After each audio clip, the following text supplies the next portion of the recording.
What is going on, my fellow Summit Chasers, and welcome to another episode of the Summit Chasers podcast, a podcast where we make success simple so that you can live extraordinary.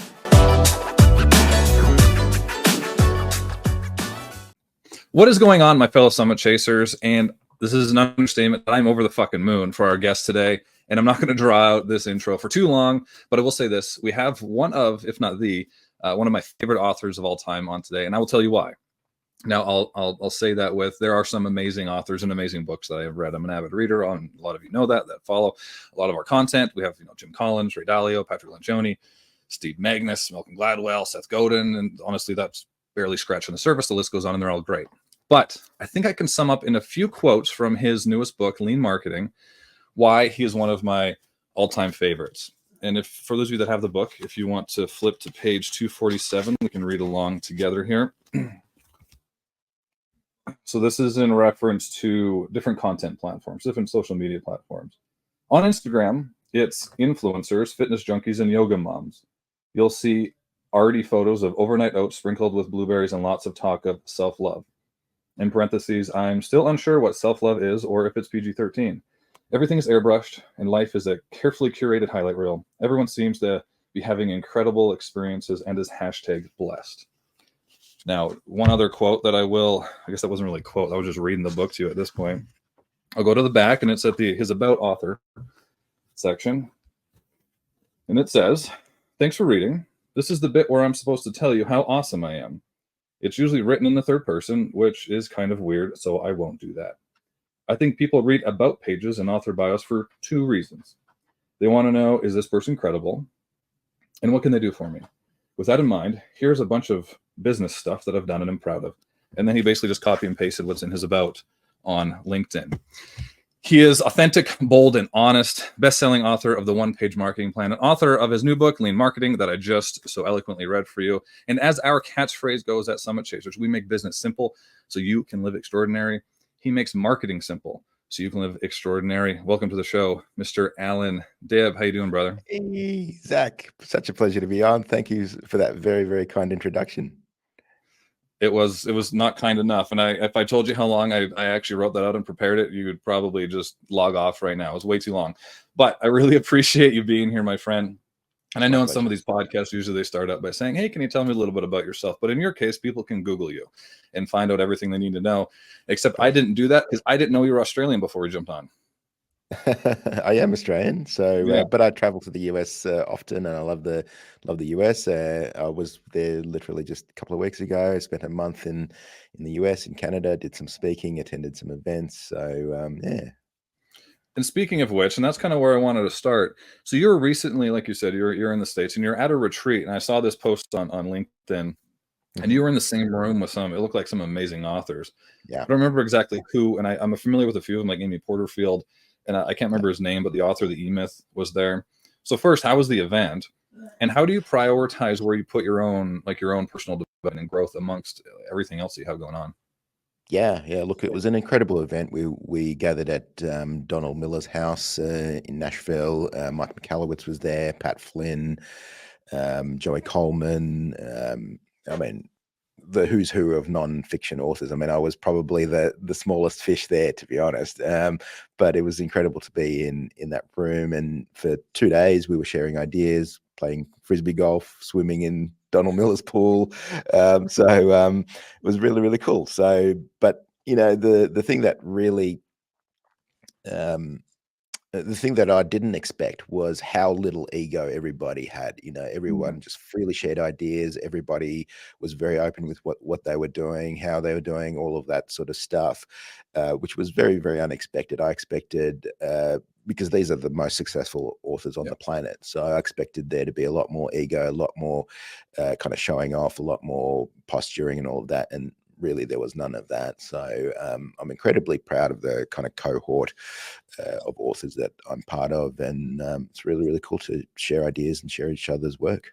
And in that post where you announced that you were at the event and named some of those names, you said, that says that the saying goes, "Don't meet your heroes." Yeah. Has there been any? You don't have to name any names, or you don't need to get canceled right away. But has there been any of those, whether it's authors or I guess thought leaders, they say these days, that you've met where you're like, You didn't get that feeling from them? Oh, totally, totally.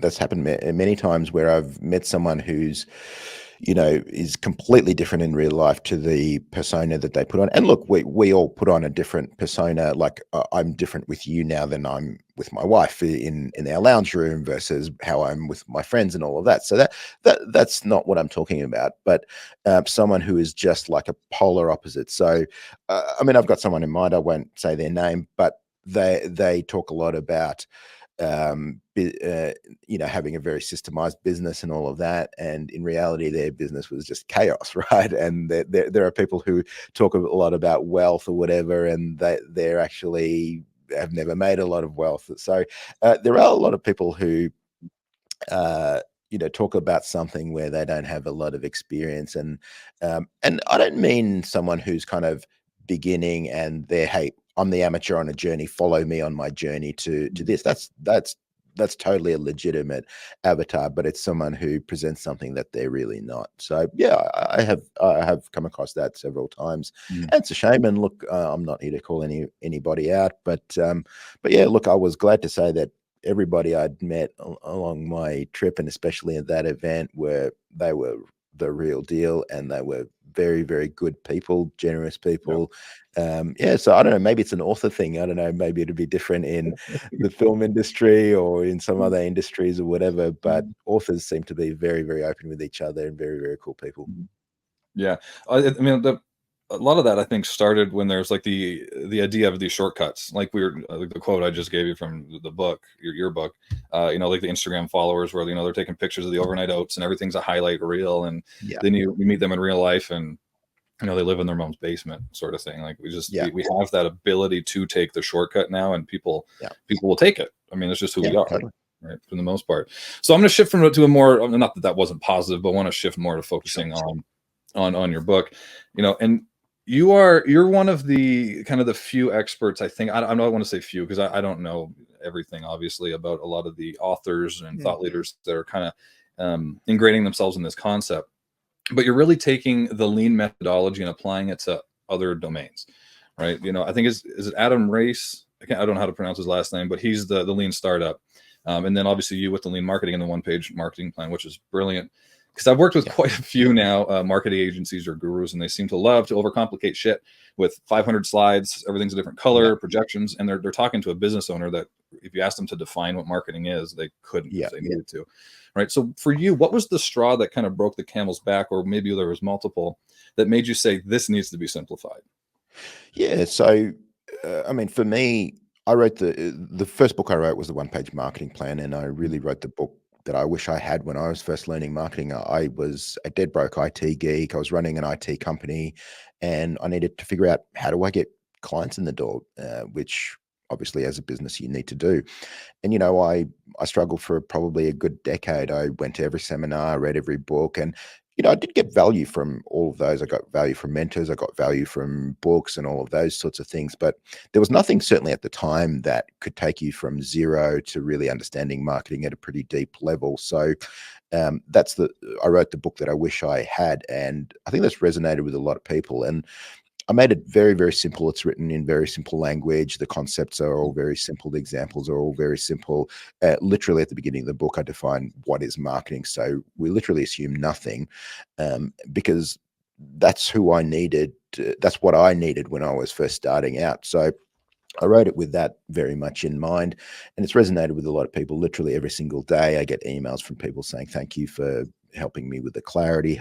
Thank you for making it simple. Thank you for providing a structured framework." Because that was the other thing that I felt was severely lacking in marketing. Was it felt like this black art where that some people were gifted with and other people were not.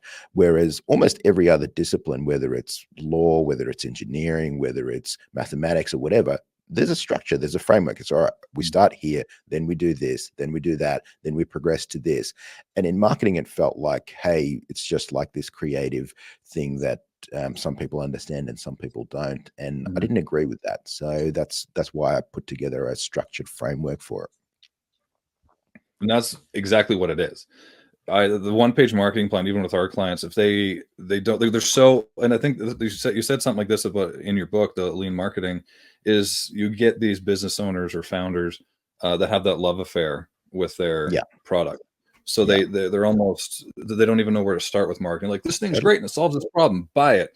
But that's not, unfortunately, that's not really how it works anymore, right? And one of the things that I love, 100%. And one of the things I loved about this book is the concept of, really embeds marketing into the business in its entirety. And there's a lot of, like, even for this one, like, I would recommend, if you're just into business at all, to get this book, right? Because it really embeds marketing in the entirety of the business, right? As opposed to this standalone discipline, that is separate from everything else other than maybe sales, right? And you laid out this concept really early on in the book, and at surface level, it seemed like kind of a no-brainer, but it really got me thinking about the processes of our business and of our clients too, a little bit differently. And I believe it was one of the, I think it was principle number 2, if I remember correctly, and you put it in the book, that marketing should be embedded through your entire process, and that's the product life cycle or customer fulfillment journey. And I think this concept could absolutely be, like any other concept, really be bastardized, like many other things, like put billboards up in your manufacturing plan or upsell throughout your entire coaching process.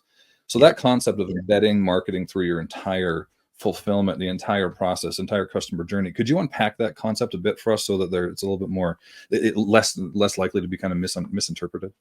Yeah. So I'll unpack it on a couple of levels. So first of all, a lot of the time, someone comes up with an idea, a product, a technology, a way of doing things, or whatever, and they're in love with it. It's a really cool tool, a really cool widget, a really cool whatever. And for the most part, I agree. Sometimes it is really, really cool. And then they try to figure out, okay, who can we sell this to? So they're kind of like, they'll spend so much time on product development, on creating this thing, and then when it's time to go to market, they're like, all right, now let's sprinkle marketing on the top. And that can work sometimes, but more often than not, you'll find, hey, there's not a very good product to market fit, or nobody wants this, or nobody wants to pay this much for this. It's maybe solving a small problem, but we're charging a lot for it, and not many people want to pay for it. So we end up creating a lot of waste. We find that we've spent all this time on product development, we've created a beautiful product or whatever that nobody really wants, which is a huge amount of waste of time, waste of money, waste of energy, and it's just soul crushing, and it destroys businesses. Now, the other way I want to unpack it is a lot of times in businesses, people feel like marketing's the price you've got to pay to make revenue, meaning, okay, we've got this product, we've got this service, and now we've got to figure out all this spammy, sleazy stuff to get our message out there, to get people buying it. And, it's just the price we've got to pay to get revenue in the door. But what I'm talking about with having marketing integrated into your product or your service is not only do we want to eliminate the waste that I talked about in the beginning, but we want your marketing to actually be so valuable that it's almost a product on its own. Like, you could almost charge for someone to receive your marketing, rather than it being this kind of interruption, this spam, this scammy kind of stuff, all of these things that people don't want. Like, people have got all these spam filters and pop-up blockers and all of this stuff to counter all of this crap that people are putting out there. And so, rather than doing that, wouldn't it be cool if your audience actually looked forward to your marketing? Wouldn't it be cool if they actually thanked you for sending your marketing message? And if your marketing message was actually so valuable to them that they looked forward to it, that they opened it, that they shared it, that they used it. So then that's a complete different game changer. Now you're not ramming something down someone's throat that's they're trying to avoid, they're trying to put into their spam folder, all of that. They're actually looking forward to it. So a lot of people who are listening to this are now thinking, okay, well, that's a nice idea. How would you actually practically implement that? And so I'll give an example from my own business. I like to always use our own business as an example, because I think of it as like, right, do what we're doing, not what we're saying, right? So a lot of people are like, do this, and then they do something different. So for example, in our business, we've got an email list. So if you download the one-page marketing plan canvas, or you've read one of the books, you wanted to download one of the resources, first of all, we make those resources really valuable, right? So the one-page marketing plan canvas, where you can fill in your own one-page marketing plan in 20 minutes or so, that's really valuable to a lot of people, because that takes people who've never had a marketing plan ever, and now in 20-30 minutes they can put together a simple marketing plan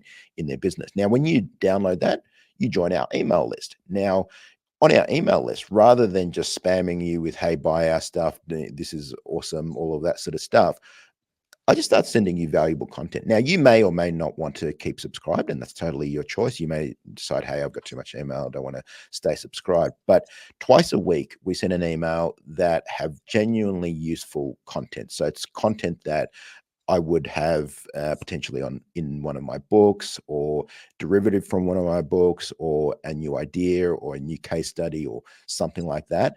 And it's delivering genuine value, so much so that I get people, if I've been on vacation for a couple of weeks and for whatever reason, maybe something, or we've had a tech glitch or something, an email hasn't gone out, people are like, hey, you haven't sent an email last week or whatever, right? So people are looking forward to getting my marketing. Now, of course, in that marketing, there is commercial messages, right? So sometimes we do invite people to join one of our programs or our accelerator or whatever else. But by and large, people are looking forward to receiving it. They've opted in for it. There's an opt-out mechanism where, look, if they don't want to hear about it anymore, then that's no problem. We can part ways cordially, no problem. So, and it creates a lot of value for us, but most of all for our audience. So that's just one example of how do you create marketing that's so valuable that people would pay for it. And I'm sure if we made this a gated newsletter, and had said, look, you've got to subscribe at $97 a month, there's a portion of our audience would be like, yeah, for sure, I'm in on that. So is this what you referred to in the book as a flagship asset? It's not so much. That's not so much what I'm referring to as a flagship. A flagship asset in my business would be my books. So, Okay. flagship asset is kind of like an asset that you're famous for, an asset that someone, like literally, you invited me on this podcast today because of my book, because of flagship asset, and I'm invited to events. I'm invited to speak. I'm invited. I get all sorts of opportunities presented, all because of that flagship asset. So for me, my email list kind of flows on. It's kind of a nurturing process that sort of flows on from the flagship asset. But my flagship asset is really my books. Understood. Okay, that makes sense in that differentiator. So going back to that, your first point of making sure that you're not just making this product or service that you think that your ICP would want and buy, would solve their problems, and they pay all this money for. So are you referring to, and this is something that Adam Reese talks a lot about in his the Lean Startup, is creating that MVP and then that feedback loop of constantly experimenting, constantly getting feedback from the customer. Is that kind of what you're referring to? Yeah, it is very much what I'm talking to, but I'd even take it one step further where figure out who your people are first. So an MVP, I think, is a great way of doing things, but with an MVP, you already have some idea of who your audience is and what they might want and all of that sort of thing. But now with the internet, we've got the ability to reach literally almost anybody. I mean, there are niches that you would never imagine niches. I mean, like, there's a fountain pen community, right? There's a community of women who teach each other how to go gray naturally. I mean, like literally there are niches that you would never have even thought are niches. And like, these are passionate niches. Like, I was on Reddit, and I'm like, there's a fountain pen community, and they were arguing each other about a color ink, that this is not the authentic version of the purple or whatever. And like, these are people who are really, really passionate about what they're doing. Now, if you choose your audience, you say, look, these are my people. These are the people that I really want to serve. You will start to see what gaps there are in that marketplace for them. So I talk about stuff for your people, not people for your stuff, meaning find something for your audience that you already care about, that you already have a relationship with, and you will start to see what gaps they have. You will start to see what problems they've got. You will see things that they're struggling with, rather than, hey, I've got this cool widget or this cool technology or this cool product or this course or whatever. Now I've got to figure out, okay, who do I sell it to? And you're starting to look for that market. That's completely backwards and rarely ends well. So start with the audience. Start figuring out, who are my people? Who are the people I want to serve? Who are the people who are fun to hang out with? Who are the people that I want to create a lot of value for? And just start by cultivating that audience. You may start by creating content for them, maybe on one of the platforms. It could be on YouTube, could be on Instagram, could be email content, whatever it is. Just start creating content for your people, and you will start to see ways and means to monetize them very, very quickly. And what you're building that relationship, you're building that asset and that reputation and that brand with them. It's going to be much easier to launch whatever you do down the track. Mhm. So what would you say to those? Because there is some obviously there's contradicting ideas for every Sure, idea, right? of And course. up until now, because I'm hearing it a lot more lately in a lot of my research and people I'm talking to, the way you just described, right?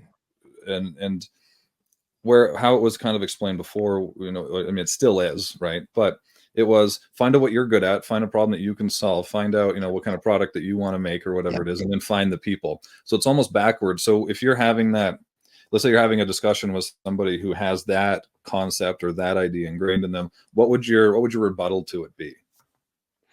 Well, look, I don't want to convince anyone to do anything that they don't want to do. But like I said, when you have a look at your Google or YouTube search results, Mhm. right, you'll see that people are searching for something that they're interested in. Mhm. And, there's a quote in lean marketing, I quote from Howard Gossage, is people don't pay attention to advertising. People pay attention to something that they're interested in. And Mhm. sometimes that's your ad, right? Yeah. So when for example, I'll give an another example from my own life. So I'm trying to get more bulky and muscular at the moment, right? So I've been working out for a few years. I've been getting a lot stronger. I've been getting a lot leaner. Now I really want to take it to the next level. I've been Googling and mainly on YouTube, looking at some uh, uh, exercises to do Mhm. that, right? And then there are some people that I follow, some people that I look at their advice, and then naturally, it's a natural fit for me to go to their website or go to their YouTube channel or whatever and see, okay, what products are they offering? What coaching are they offering? All of that sort of thing, and to buy. But that all started with their content, and that all started with something I was already interested in. Like, they didn't have to ram that down my throat. They didn't have to send me spam and ads and all of that. And in fact, even if they did, I probably would have just completely rejected that. And, interestingly, and I don't know, this is something potentially psychological, but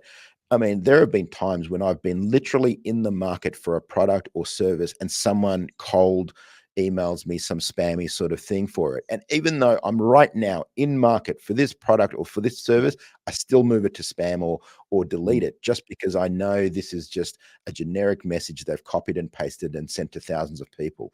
Uh, uh, uh, the thing whereas compared to, sometimes I've received a highly personalized outreach, someone who's, I know, has taken a lot of time to send me something personal. Maybe they've sent me a personalized video or audio or something like that. They understand the problem that I'm in, and they've shined a light on a problem that's happening.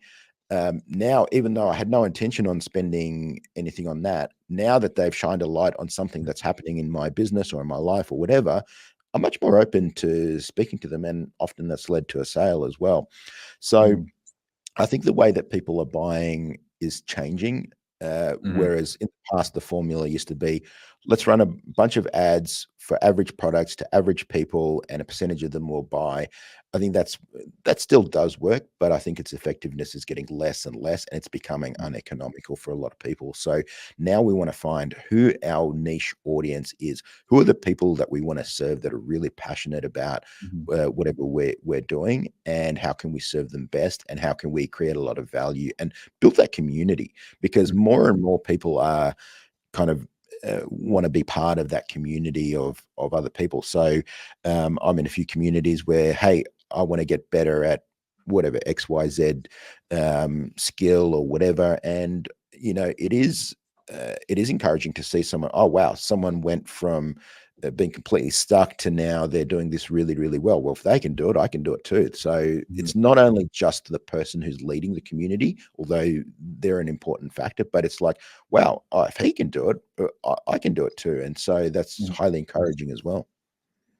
So you mentioned something like ads not being as effective, especially on a lot of platforms, as they used to be anyways. They're more expensive, and kind of the more money you have to throw at it, they're typically the one who wins at this point. And Yes. it's fun to watch because, as you said, something that is much more customized, much more of a connection. This person took the time, did the research, and truly, at least perceivably, cares about me and my outcome, and creating success Yeah. for me, kind of thing, right? And even though, like you said, I want to get a six pack, somebody sends me a cold email about getting a six pack and a specific way to get a six pack because, like, it looks like AI did it, or probably a million other Yeah. people did it. Totally. I'm just going to ignore it. Totally. Is that pretty prevalent throughout all of, I guess, a lot of, I want to say marketing, but is that getting more and more prevalent where we almost crave connection? We crave authentic relationships more so now than ever before. Is that an accurate statement? I think that's a very accurate statement, and more, it's we've got that kind of parasocial relationships where, Mhm. like, there are people that you may listen to their podcast or you watch their YouTube channel, you feel like you almost know them, like they're Mm, friends. But I mean, even though you've never met them, you feel like you almost know who they are as a mm, person, even though you may not.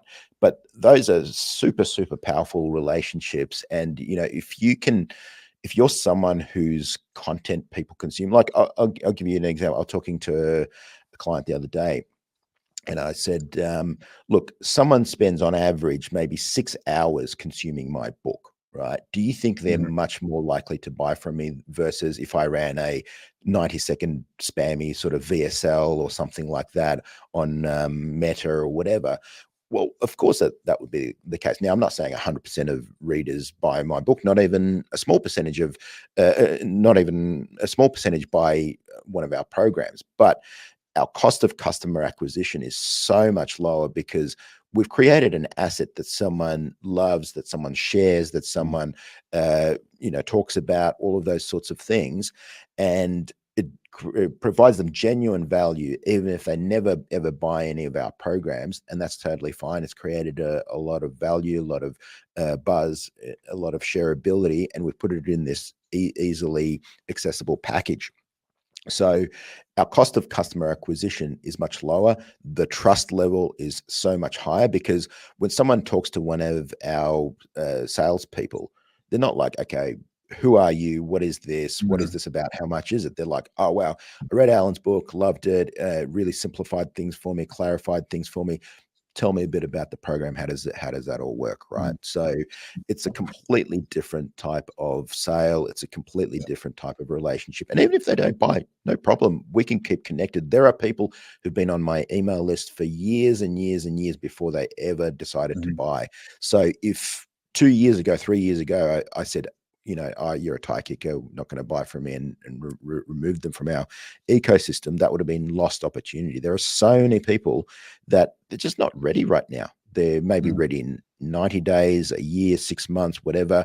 Something triggers in their business or in their life, and they're like, look, I'm ready to really take my marketing to the next level. Okay, who's in my life who's been providing a lot of value in this?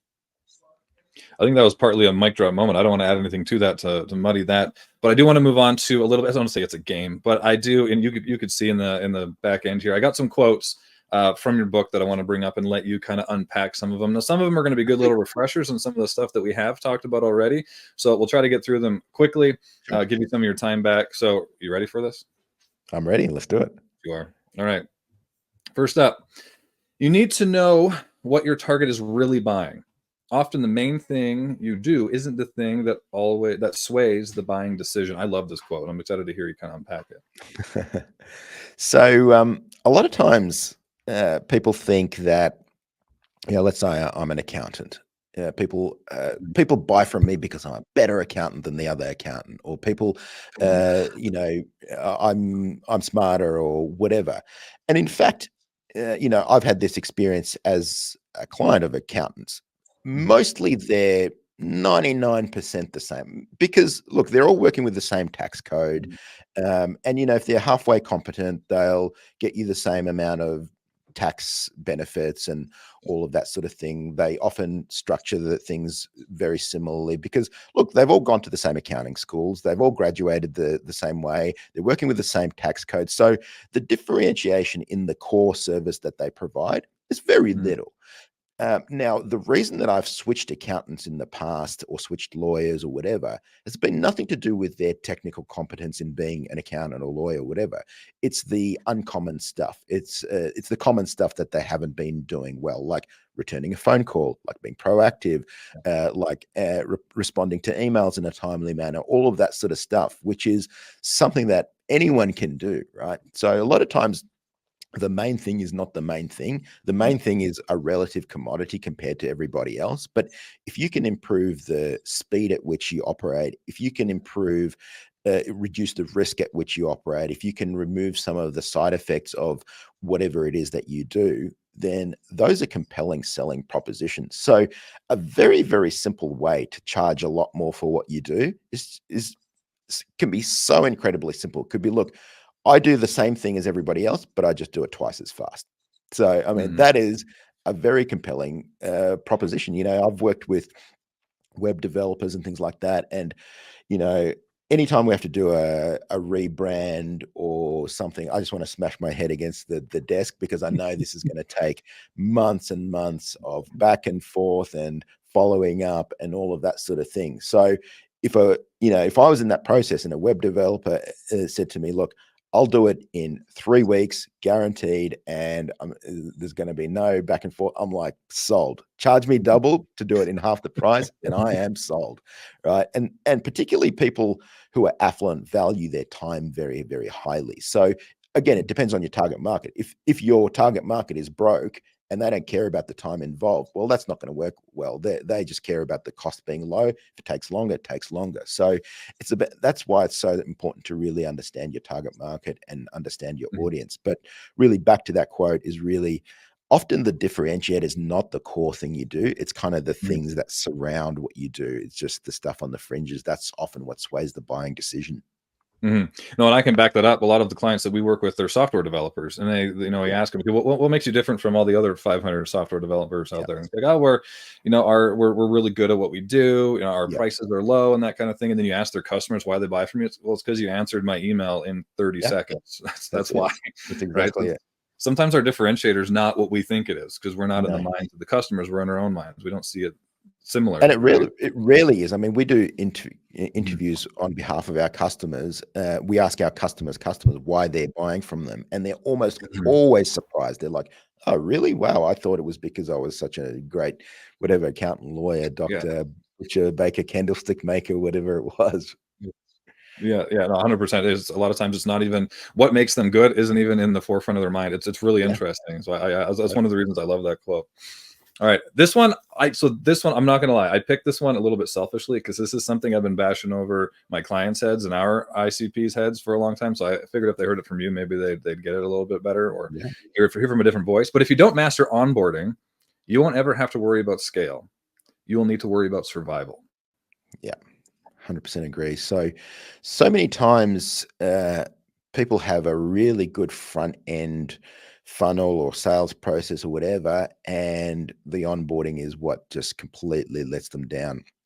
So, the buyer's regret is a very real thing. And so you need to have a way to have a very quick win for someone who buys from you. You know, someone who buys from you, especially if you're selling something high ticket or high trust or whatever, you need a way for them to experience, first of all, hey, I made a great decision. So reinforcing that. And then, wow, here's a quick win and we're on our way. Whereas if the time to getting getting a good result is a long time, doubt starts to creep in. Did I make a good decision? Does this person really know what they're talking about? I don't know. Am I really going to get the result that they promised? And so that's a cancer in a business, and that's going to lead to churn. That's going to lead to refunds. That's going to lead to change of mind and all of that sort of thing. So you need a very strong onboarding process where someone sees, wow, I made a good decision. There's a roadmap. There's a next step. Here's a quick win that I got. And so putting that together is a really, really important part of your business because you can have a great front end funnel, but then if you've got that leaky bucket, Mhm. that's going to destroy you. Yeah. And I've had a lot of those experiences myself. And the program itself, it was a good program. And they got results for other clients and that kind of stuff. But, we would sign up with them. It was, at the time, it was a pretty penny. And then we just didn't hear from them for a week. Yeah. Right. And that alone, it completely turned us off. Like, we had buyer's remorse. Like, if we didn't sign, like, we would have been gone. Right. It Totally. was, and it just made them, they had to dig themselves out of that hole. So it really took us another month to get the trust back. And then it kind of ate up a lot of the time and the experience. Right. But the one thing that I love about this quote, and I'll bring it up again, is that this is also, if it'll load, is it also caters to not just your acquisition process and bringing on new clients and customers, but also on hiring too. If your onboarding for hiring new individuals is not on point, and you're not decreasing the ramp up time of new salespeople, new fulfillment, right, coaches, consultants, whatever you do, engineers, whatever it is, right, that's equally, in my mind anyways, maybe I'm a little bit biased because we focus a lot on recruiting. No, not at all. Yeah. And that author event that I spoke about in the beginning, Joey Coleman was there. He's the author of Never Lose a Customer Again, and he just released a book called Never Lose an Employee Again. And he was talking about, we were chatting about this exact same thing, is like, someone will show up to work and people say, okay, here you go, here's your desk, here's your phone. If you have any questions, let us know. And they're kind of just thrown in the deep end. Whereas having a good onboarding process for new employees, new staff, new contractors is incredibly important to them in starting their day, because they're going to go back home to their wife or husband or spouse or whatever, and they'll be like, how's your first day? And like, yeah, I got sat at my desk and whatever. Versus if they had an amazing first day and they come back and they're like, it was amazing, like, we whatever, they took us through the whole process, we did the training, this is an amazing company, we met all the key people, all of that sort of thing. So really thinking about that whole process, and yeah, Joey got me really thinking about that as well.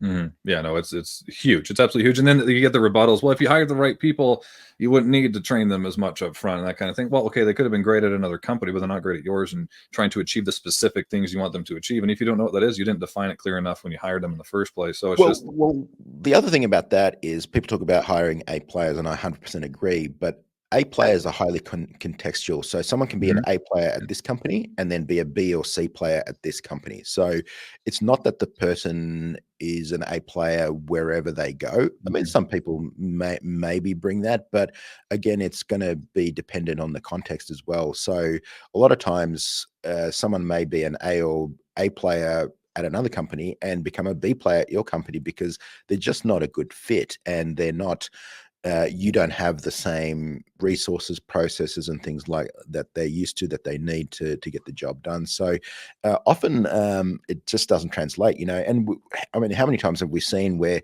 someone's an incredible CEO, they've made amazing results at one company, they move to another company and things just tank. It's just because the culture is different, the people are different, the product's different, something's completely different. Person was the same, right? So they were an A player who kicked butt at one company, they moved to this other company, and things just tanked. So that is important to understand, that A players are contextual, and so what you want to do is create the context, create the culture, create the business where those A players can thrive. You get an A player that goes to a B player, they're more likely to go to a C player. Yeah, because totally. they're demoralized, right? And then or they just leave and go somewhere else, Totally. right? But Totally. I talk enough about hiring, so let's move on to. I'm really glad we got to talk about that, though. By the way, okay, a customer who feels like an insider of an exclusive club is more likely to become a raving fan than just a transactional customer. Yeah. So talk about, and we talked a little bit about this earlier, about creating that audience and creating that community. So often, I had a mentor of mine, he talked about people join like a membership program initially for either coaching or for content, but they often stay long term for community because of the community bonds that they build. And I think that's a very underrated aspect. A lot of people talk about audience, a lot of people talk about content and coaching, and those are super important things. But I think more and more community is becoming a bigger and bigger thing. And we see some of the platforms that are coming out, like Circle, like School. I think WhatsApp is kind of morphing into a community platform. Yeah. So, I mean, when I look at the bulk of my text message that I get, the groups I'm a part of on WhatsApp. So, for example, we set up that authors group, so we can keep up with what each other's doing. There's some other high level communities I'm part of, and so those are super powerful, right? So because between now and our next author event, it's going to be a year. So between that time, we want to know what's going on with each other. Someone's launching a book, someone is having a health issue or whatever. And so keeping up with a community aspect, I think, is super, super powerful, very, very underrated. So mentorship is super powerful. And I'm in the business of mentorship, and we provide coaching and consulting and all of that. But I also think peer groups are very underrated. Being able to see what other people are doing, encouraging each other, seeing, hey, he can do it, I can do it too. That's really powerful. And they're like, oh, well, I'm having that problem too. Great. How did you solve that? Or let's keep each other accountable, or whatever else. So I think those are very, very powerful. So if you can be the leader of a community instead of just the leader of an audience, I think that can be incredibly powerful. Yeah, I'd like to get your opinion on kind of taking that almost to the next level. And I've been a part of, years ago when I was part of my first kind of entrepreneurs group, community and group and mentor group. They had this is the concept of like the status game, right? We constantly, as human beings, we want to raise our status, and creating that within your community. So, for example, the one that I was a part of at the time was called Pinnacle Global Network. And if you were a part of the group, you'd come to some of their events. There'd be people who weren't part of the program, people that were, and then people that have been there for, I think, 2 years or something like that. And everybody got a different style of pin. So because I was a pin, right? Like people are in, I was a pin. I was one of the pins. I got a cool pin that had my name on it, and then my business name and all this kind of stuff. And people who weren't part of it, they didn't get a pin. But then the people that have been there for 2 years, they got a really cool pin. It was gold, it was shiny, and I was like, I want one of those pins. So you're creating the status pin. What's your opinion on creating that? I think that's incredibly valuable. We see, I call that the velvet rope, so there's the VIP area that's roped off, right? Or like, you bought an airline, there's the economy, there's the premium, there's the business class, and, the business class is or the first class is roped off, or whatever else. So, humans are very, very status oriented. So, just we're kind of, I recently got a new dog, new puppy, and so I looked into dog training and all of that, and it's not the first dog I've had, so I know this already. But dogs are very, very status based. They're like, if the dog thinks that they're the alpha, you're going to have an out of control dog. They're just going to do anything that they want. They're going to bark. They're going to be a nightmare. So you've got to kind of establish alpha status with the dog. The dog's got to be below you in status, and then it's going to be doing the stuff that you want, behaving well, all of that sort of stuff. So, and you don't always want to do that with a little puppy in it, but you've got to be calm but assertive, and establish that dominance with the dog. And humans are very similar, very pack animals, very status oriented. Like, you walk into a room of 5 people, and you will see that people will coalesce around someone who they feel like is the higher status person, right? It's pretty easy to see who people feel is like the alpha or the high status person. And so we see that all throughout life. We see that, when you're boarding an airplane, when you go to Disney, there's the VIP, whatever tours and all of that sort of thing. So the velvet rope is like literally everywhere we go. So can you create that inside of your community where you really value and recognize and put on a pedestal your best clients, your best community members, and make them feel like insiders? Yeah, no, absolutely. And then if you, there was something else on that, whereas if you give them the ability to, let's say, they don't show up to a few meetings, or this is in particular talking about like consulting groups and that kind of stuff. If they don't show up to a couple of meetings, they can lose status. So then therefore nobody wants to lose status. That's like end game. a lot of people. So then they'll be even more committed to following through. So you get an even more avid follower too, right? But anyways, it's a super, like, we have such weird primal biases that you can take advantage of if you really pay attention to it. It's like we think we're these evolved, amazing things, but we were monkeys like 3 days ago in the grand scheme of things, right? So it's so interesting. But last one here, I wanted a simple one. I love this quote: confused minds say no. Yeah, this is so important. This is especially around messaging. So many times I've been on a website, or, and I'm sure, everyone listening has been on a website, and like, you're on there, you're like, I don't even understand what these people are talking about. They're using all weird jargon and all of that. What do you do? Well, you close that and you go to open a new tab and you go to something else. You very rarely, unless you're highly, highly motivated around something on that particular site, try to figure out what it is or get more information or anything like that. So this makes it super, super critical that your messaging be really, really clear, that it, above all else with your messaging, be clear. Be clear rather than being clever. Be clear rather than being professional. Be clear above all else. A 12-year-old should be able to understand your message. Because, as I say, with that quote, a confused mind says no. So if you confuse someone, you're going to lose them. So you want to be absolutely crystal clear about what it is you do, who you do it for, what action they should take next. Be very, very clear about that, because you're going to lose them. If you confuse them, you lose them. It's as simple as that. Yeah. And that goes down to, I had a great mentor who was so avid about this as well. He would go through our website and our landing pages, and he would say, like, on some of the, click here to learn more or something like that. Like, we would say, click here to change your life, or like something like that. Even though we think it's clever and we think, oh, get it, they're not in our heads when we're making it. We're communicating for ourselves, not to them. They're like, they'll just skip through it. And I'm like, I don't know what that means. Be precise. Click here to buy a ticket. This button is where you buy tickets. Like, be very, very clear. Don't try to be fun. But too fun. You can be a little fun, but not.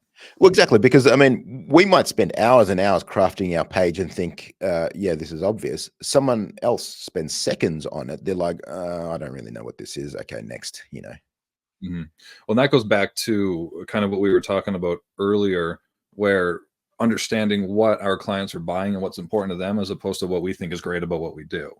Right, understanding that first, and then crafting a simple message so they go on their site. They're like, I know exactly what you do. That's my problem. I'm clicking this button to learn more. Yeah. Beautiful. So when they read or hear your message, you want them to say, that's for me. Boom. And now, and importantly, here's what I need to do next, right? Because a lot of times, like, you may be like resonating with that message. You're like, cool. Oh, this is great. Okay. What do I do now? And then you've got to figure out what to do. So it's like, here's what we do. Here's how it's going to change your life and make your life better, and here's what to do next. So being very, very clear around what is the next step, really thinking through that whole journey from start to end. So someone lands on this page, what do I want them to do? Okay, I want them to opt in. Okay, great. Someone's opted in. What's the next thing I want them to do? So whatever it is, hit reply or whatever else. So really thinking through like a chess master every move throughout the whole process, and making it very, very simple. The other issue people have is they have too many things. They're like, click here or download this or do that or whatever. And there's like 100 different things. I don't know, what should I be doing? Right. So being super clear about what's the next physical, visible action I want this person to take. Yeah. You almost want to make it, I heard, it might have been in one of your books, I don't know where I heard it, but almost you want to create like momentum, so that they're just flowing through it. And if any point you kind of have that, you create a pattern disrupt where they're like, oh, where do I go? You're more and more likely to lose them. Right. No, that's incredible advice. I could talk to you all day, my friend, but obviously that wouldn't be very valuable for your time. So we're going to end it here, man. This has been absolutely amazing. Can you, there's a question that I ask always at the end of these, end of our podcasts, and it's for you, Allan. What's the next summit that you're chasing? What's the next big thing that you're going after? Is there another book, or what is it? Well, I do have a few books that I'm cooking up at the moment, and they're still a little bit half-baked. But to be honest, it's interesting that you phrased it as a summit. I'm reading a book at the moment by David Brooks called The Second Mountain, right? So he talks about the first mountain being about achievement, making money, getting status, all of that sort of stuff. And you get to the top of that mountain and you're you're like, is that all there is here? And then you're in the valley and you start looking at the second mountain, which is, you know, contribution, giving back, spirituality, all of commitment, all of that. So I'm working on my second mountain at the moment. Beautiful. No, good for you. And that's actually where the name of our company came from, Summit Chasers. There's always another summit. There's always Yes. there's never you're never peaked necessarily, right? There's always another summit that you can achieve and go after.